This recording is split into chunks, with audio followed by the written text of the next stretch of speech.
Sampai kapan waktu sahur? Sampai adzan subuh. Sampai adzan kedua, adzan subuh. Jadi tidak ada namanya imsak 10 menit sebelum adzan subuh. Di sini ada jadwal imsak, yaitu 10 menit sebelum adzan subuh. Jadwal itu mungkin untuk kehati-hatian.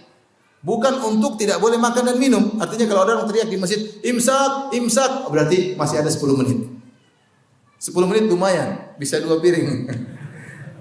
Berarti masih ada 10 menit. Bukan berarti enggak boleh. Sebagian orang karena takut imsak dia berhenti lagi sebelum imsak ya. Dia berhenti 2 menit sebelum imsak. Yang benar tidak ada imsak-imsakan. Imsak ya berarti azan subuh itulah imsak yang benar. Adapun jadwal yang tertulis 10 menit imsak itu maksudnya untuk hati-hati. Enggak apa-apa kita hati-hati tapi bukan berarti tidak boleh makan dan tidak boleh minum.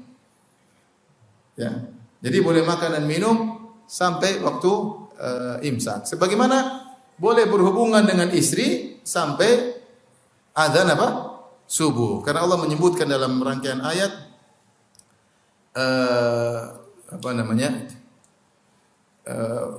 fakulu washrabu hatta yatabayyana lakumul khaytul abyad minal fajr ila al-lail thumma atimus siyama ila al-lail. Kata Allah, "Fal ana bashiruhunna wabtagu ma kataballahu lakum wa kulu washrabu hatta yatabayyana lakumul khaytul abyad minal khaytil aswadi minal fajr thumma atimus siyama ila al-lail."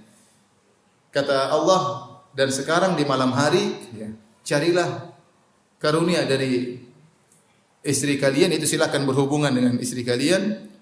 Fakulu washrabu, makan dan minumlah kalian sampai terbit fajar. Jelas benang putih dari benang hitam, maksudnya sampai terbit fajar. Maka seorang boleh makan dan minum sampai Ibnu Ummi Maktum mengumandangkan azan, itu sampai azan kedua ya.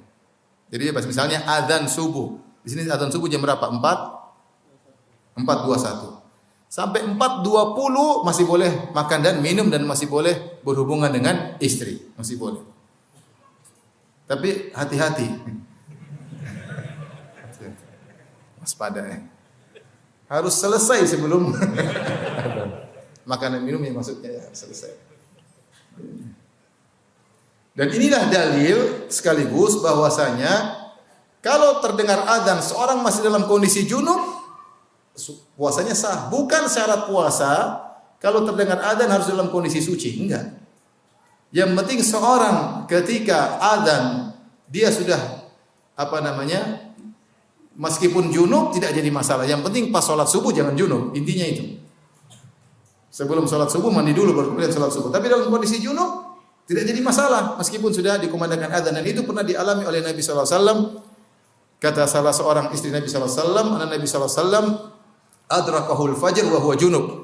Rasulullah SAW mendapati adzan subuh dalam kondisi junub min ahlihi, karena berhubungan dengan istrinya. Karenanya junub bukan bersih atau bersih dari hadas junub bukan syarat untuk puasa. Seorang bisa saja mendapati adzan subuh dalam kondisi masih junub, baru kemudian dia mandi, kemudian dia salat subuh. Di antara dalilnya tadi dibolehkan oleh Allah seorang untuk menggauli istrinya sampai menjelang azan apa? Subuh. Misalnya azan subuh 4:21 menit, kemudian dia gauli istrinya sampai 4,20 menit ya. 1 menit enggak cukup untuk mandi junub. Paham?